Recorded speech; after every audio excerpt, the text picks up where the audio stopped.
자, 다음 후보로 한번 넘어가 보겠습니다. 바로 한동훈 전 국민의힘 대표입니다.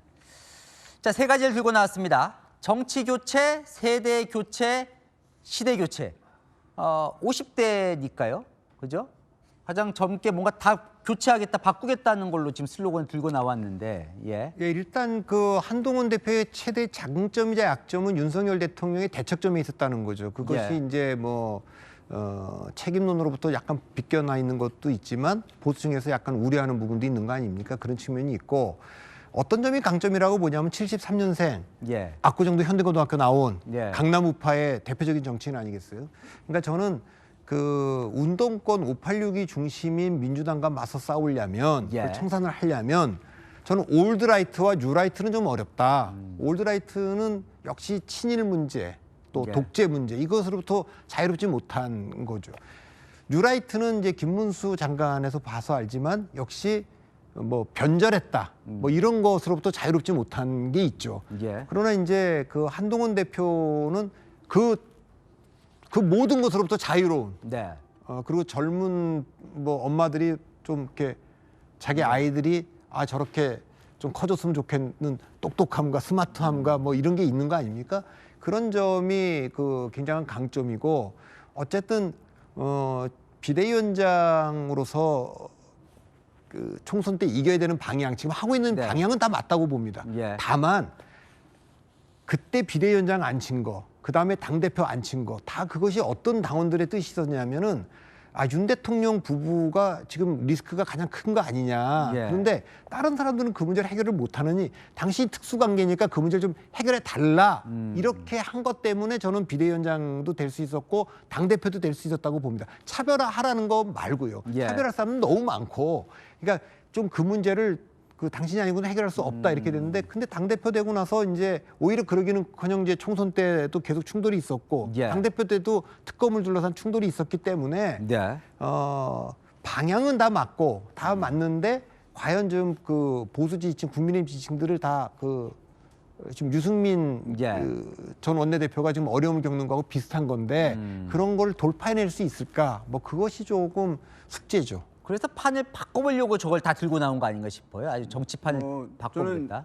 우리가 이제 이런 이제 대선 주자들이 슬로건을 내세우고 시대정신 얘기하는 것, 또는 어떤 이제 캠페인 방식을 택하는 것이 이것이 정말 최고다라고 이제 해서 선택하는 경우도 있지만, 과거에 보면 미국 대선 보게 되면 이제 오바마가 뭐 이제 나는 소액 뭐 후원을 받을 거야, 또 온라인을 위주로 할 거야, 이제 이렇게 하는데, 그런데 다른 대세 후보가 이제 힐러리 클린턴이 큰 것을 하고 있었기 때문에 이제 그걸 선택한 것이거든요. 예. 그러니까 지금 다른 후보들 이제 뭐 다른 얘기를 하는데, 본인이 이제 할 수 있는 그 틈새에서 할 수 있는 얘기들을 이제 적합하게 꺼냈다고는 이제 생각되긴 하는데, 그런데 이제 아까 우리 유 실장님 얘기한 것과 마찬가지인데, 지금 이제 유권자의 지형이라고 하는 것이 예. 양쪽으로 이제 극단화되어 가지고 저쪽을 막을 우리 진영의 리더를, 장수를 뽑는 이제 그런 캠페인이 이제 전개되는 것이잖아요. 그런데 여기서 이쪽도 아니고 저쪽도 아니고 정치 자체를 바꾸자, 시대를 바꾸자, 새로운 정치를 하자라고 하는 건 이제 그 틈새에 이른바 우리가 많이 얘기했던 이제 중도, 새정치, 이거 안철수 의원이 이제 저번에 많이 얘기했던 새정치 같은 일맥상통하는 것인데, 그 공간이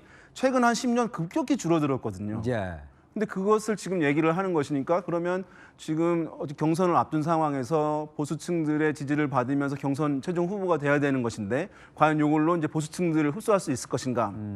그게 이제 하나 의문이 드는 부분이고, 지금 이제 이중적인 특성이 이제 제가 보니까 있는데, 뭐냐 하면 반윤의 성격을 가지고 있잖아요. 그러면서도 윤석열 대통령의 후광을 입어서 성장한 이미지도 여전히 남아 있는 것이거든요. 네. 저는 이 두 가지가 매우 높은 형태로 지금 한동훈 대표가 전 대표가 가지고 있는 기질이라고, 특성이라고 보여져요. 그래서 뭔가 어떤 방향으로 분명하게 방향을 이제 설정하는 게 좀 애매한 측면들이 이제 있다고 보여져요. 저희가 아까 이야기했던 동 부장이 물어보셔가지고 이재명 대표가 어떤 사람을 두려워할 거냐, 예. 조건들을 이야기했는데, 그 조건에 제일 부합하는 사람은 한동훈 대표예요, 분명히.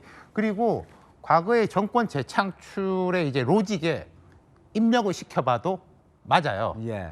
근데 이제 두 가지가 제일 문제인 거죠. 이건 한동훈 본인의 문제라기보다, 아까 제가 차별화를 말씀드렸을 때, 김대중과 노무현의 차별화, 김대중 대통령이 용인했습니다. 예.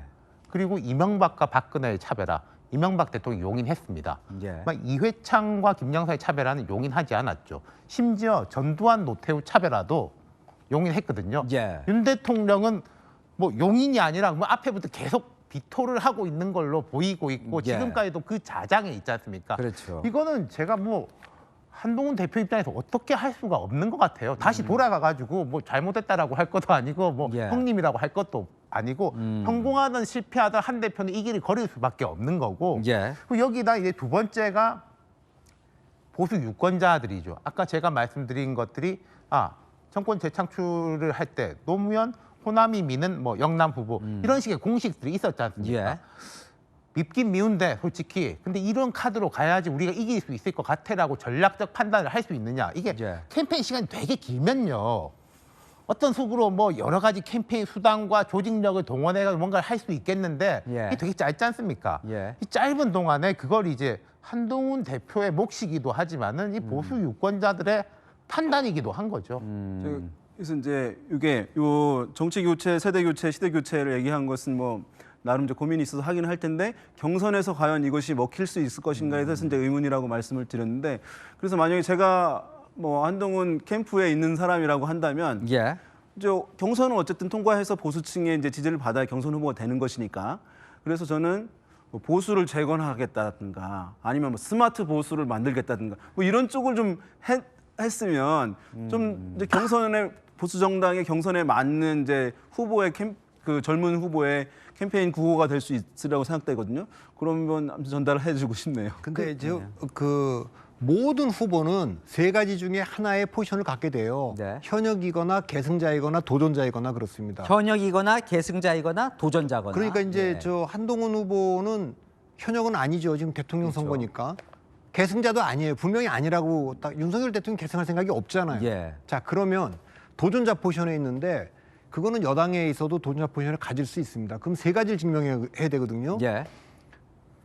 지금 뭐 윤석열 대통령이 대한민국 잘못 이끌고 가고 있고 이재명 대표 잘못 이끌고 가고 있다. 예. 그러니까 이건 이제 그 반드시 바꿔야 된다. 이 얘기는 모든 후보가 하죠. 예. 이재명 대표가 가장 세게 할 거고 여당 내에서도 하죠. 뭐 개혁신당의 이준석 후보도 하고 이 안에서 이제 한동훈 후보도 할 겁니다. 예. 두 번째는 내가 더 좋은 대한민국과 더 좋은 대통령 될 수 있다는 비전과 리더십을 얘기를 해야 됩니다. 이건 얘기할 수 있다고 봐요. 예. 세 번째가 가장 중요한 겁니다. 내가 나가야 이길 수 있다. 이길 이 수 경쟁력입니다. 예. 근데 아까도 말씀드렸지만 대통령과의 관계가 안 풀렸기 때문에 보수 지층들의 지지를 끌어오지는 못하기 때문에 예. 가상대결, 이재명 대표와의 가상대결에서 계속 약세를 보이고 있다는 게 지금 굉장히 아픈 지점이죠.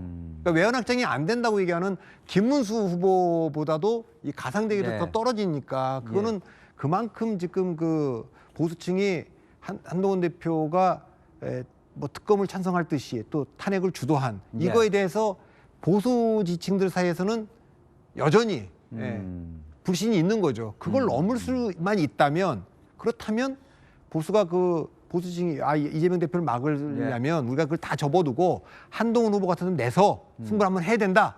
이렇게 한다면 그건 뭐 아주 폭발력 있는 카드가 될 텐데 예. 그걸 넘을 수 있을까? 벽을 이게 넘을 수 이제, 있을까? 그러면 넘어가기 전에 이건 어떠세요? 그러니까 지금 차기 임기를 얘기하는 후보 중에 가장 강력하게 한동훈 대표가 난 3년만 하겠다를 들고 나왔단 말이에요. 3년 후에 개헌하겠다. 87 체제의 문지기가 되겠다. 이건 좀 먹히는 겁니까? 그러니까 이게 시대 정신에 맞는 이게 이제 겁니까?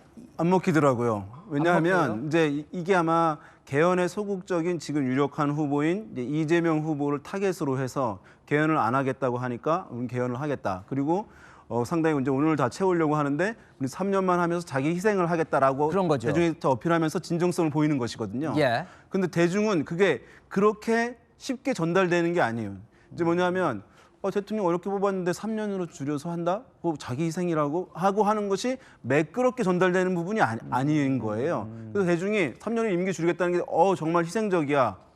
정말 괜찮은 후보네라고 인식이 전달이 돼야 되거든요. 연결이 돼야 되는데 그게 작동을 이제 안 하는 것이 사실은 보여지고 개헌도 사실은 그렇습니다. 이제 개헌이 이제 제가 봐도 우리나라 이제 정치를 좀 개선하기 위해서 권력구조 개편하고 기본권도 손보고 이제 하는 것들이 필요한 부분은 다들 이제 공유하는 것인데 동의하고 그런데 일반 대중 같은 경우는 당장 개헌돼서 변화되는 것이 없기 때문에 실생활에서 항상 우선순위에서 밀려도 그리고 유력한 후보가 나중에 하겠습니다라고 하면 개헌 여론이 높다가도 개헌 여론이 줄어들어요. 네. 그만큼 사실은 개헌이라고 하는 이슈가 일반 대중 유권자 입장에서는 우선순위에서 밀린다는 것이거든요. 근데 거기에서 개헌을 하면서 3년을 하겠다.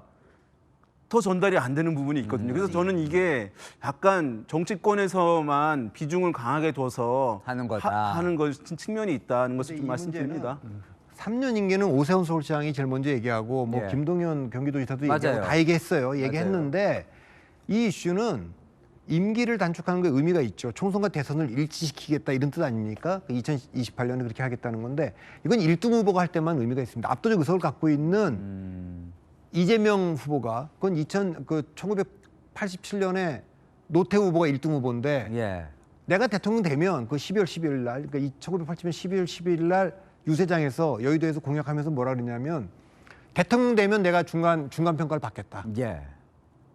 아니 이분 곧 대통령 될 거고 그럼 중간 평가 한번 받겠다 하는 거는 공약으로서도 또 캠페인으로서도 파괴력이 있어요. 예. 만약에 이재명 지금 대표가 난 딱 임기 3년만 하겠습니다. 예. 누가 봐도 지금 현재 유력한 후보인데 그거는 더 파괴력이 있겠죠. 나머지 분들은 그 가능성이 낮기 때문에 잘 전달이 안 저는 된다고. 이 각도인 것 같아요. 사실은 이게 경선용이라기보다는 본선용인 것 네. 같아요. 그러니까 지금 이제 국민의힘 후보들이 좀 전략적으로 본선 생각을 안 하고 있다라는 생각이 전 들 때가 되게 많은데 홍준표, 한동훈 두 분 정도가 그래도 본선 보고 이야기를 하는 것 같은데 국민의힘 후보가 누가 선출되든지 간에 그 질문 받을 거거든요. 당신은 190석 야당하고 어떻게 국정 운영할 거냐. 그렇겠죠. 라는 질문 받을 때에 대한 사실은 대답이라고 생각해요. 저는 임기 단축하고 개헌을 통해 가지고 판을 흔들고 협치로 하면은 이 여소야대 국면에서 국정 운영할 수 있다인 건데